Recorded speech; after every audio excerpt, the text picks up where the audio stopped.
നമുക്ക് ഏതെങ്കിലും തരത്തിലൊരു ഫേക്ക് അക്കൗണ്ടോ എന്തെങ്കിലും തരത്തിലൊരു ഇഷ്യൂ നമ്മുടെ സോഷ്യൽ മീഡിയ അക്കൗണ്ടുകൾക്ക് ഉണ്ടായിക്കഴിഞ്ഞാൽ ഏറ്റവും ആദ്യം ചെയ്യേണ്ടത് ഇവിടെ ഒരു IT റൂളും IT നിയമമുണ്ട്. ഈ IT നിയമം അനുസരിച്ച് നിങ്ങൾക്ക് പോലീസ് സ്റ്റേഷനിലൊന്നും പോകാതെ തന്നെ നിങ്ങൾക്ക് ആ ഫേക്ക് അക്കൗണ്ട് റിമൂവ് ചെയ്യാനുള്ള സാഹചര്യം ഇവിടെയുണ്ട്. നമ്മുടെ പേരിൽ വന്ന ഫേക്ക് അക്കൗണ്ടുകൾ നമുക്ക് പോലീസ് സ്റ്റേഷനിൽ പോകാതെയും സൈബർ ക്രൈമിൽ റിപ്പോർട്ട് ചെയ്യാതെയും വേറെ ആരുടെ സഹായവും ഇല്ലാതെ നമുക്ക് എങ്ങനെ അത് കളയാമെന്ന് നോക്കാം. ഇൻസ്റ്റാഗ്രാമിൽ നിങ്ങളുടെ പേരിലുള്ള ഫേക്ക് അക്കൗണ്ട് ആണെങ്കിൽ ഗൂഗിളിൽ പോയി സെർച്ച് ചെയ്യുക ഇൻസ്റ്റാഗ്രാം ഇന്ത്യ നോഡൽ ഓഫീസർ. അപ്പോൾ നിങ്ങൾക്ക് ഒരു ഫോം ഓപ്പൺ ആയി. ആ ഫോമിൽ പോയി ഫേക്ക് അക്കൗണ്ടിന്റെയും ഒറിജിനൽ അക്കൗണ്ടിന്റെയും ലിങ്ക് അയച്ചു കൊടുത്താൽ നിങ്ങൾക്ക് ആ അക്കൗണ്ട് 24 മണിക്കൂറിനകം റിമൂവ് ആകും. ഇതുപോലെ ഫേസ്ബുക്കിനാണ് സംഭവിക്കുന്നതെങ്കിൽ ഗൂഗിളിൽ പോയി ഫേസ്ബുക്ക് ഇന്ത്യ നോഡൽ ഓഫീസർ എന്ന് സെർച്ച് ചെയ്യുക.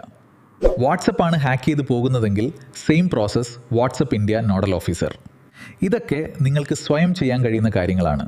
നമുക്ക് ഏതെങ്കിലും തരത്തിലൊരു ഫേക്ക് അക്കൗണ്ടോ എന്തെങ്കിലും തരത്തിലൊരു ഇഷ്യൂ നമ്മുടെ സോഷ്യൽ മീഡിയ അക്കൗണ്ടുകൾക്ക് ഉണ്ടായിക്കഴിഞ്ഞാൽ ഏറ്റവും ആദ്യം ചെയ്യേണ്ടത് ഇവിടെ ഒരു IT റൂളും IT നിയമമുണ്ട്. ഈ IT നിയമം അനുസരിച്ച് നിങ്ങൾക്ക് പോലീസ് സ്റ്റേഷനിലൊന്നും പോകാതെ തന്നെ നിങ്ങൾക്ക് ആ ഫേക്ക് അക്കൗണ്ട് റിമൂവ് ചെയ്യാനുള്ള സാഹചര്യം ഇവിടെയുണ്ട്. നമ്മുടെ പേരിൽ വന്ന ഫേക്ക് അക്കൗണ്ടുകൾ നമുക്ക് പോലീസ് സ്റ്റേഷനിൽ പോകാതെയും സൈബർ ക്രൈമിൽ റിപ്പോർട്ട് ചെയ്യാതെയും വേറെ ആരുടെ സഹായവും ഇല്ലാതെ നമുക്ക് എങ്ങനെ അത് കളയാമെന്ന് നോക്കാം. ഇൻസ്റ്റാഗ്രാമിൽ നിങ്ങളുടെ പേരിലുള്ള ഫേക്ക് അക്കൗണ്ട് ആണെങ്കിൽ ഗൂഗിളിൽ പോയി സെർച്ച് ചെയ്യുക ഇൻസ്റ്റാഗ്രാം ഇന്ത്യ നോഡൽ ഓഫീസർ. അപ്പോൾ നിങ്ങൾക്ക് ഒരു ഫോം ഓപ്പൺ ആയി. ആ ഫോമിൽ പോയി ഫേക്ക് അക്കൗണ്ടിന്റെയും ഒറിജിനൽ അക്കൗണ്ടിന്റെയും ലിങ്ക് അയച്ചു കൊടുത്താൽ നിങ്ങൾക്ക് ആ അക്കൗണ്ട് 24 മണിക്കൂറിനകം റിമൂവ് ആകും. ഇതുപോലെ ഫേസ്ബുക്കിനാണ് സംഭവിക്കുന്നതെങ്കിൽ ഗൂഗിളിൽ പോയി ഫേസ്ബുക്ക് ഇന്ത്യ നോഡൽ ഓഫീസർ എന്ന് സെർച്ച് ചെയ്യുക.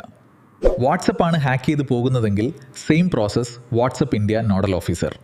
ഇതൊക്കെ നിങ്ങൾക്ക് സ്വയം ചെയ്യാൻ കഴിയുന്ന കാര്യങ്ങളാണ്.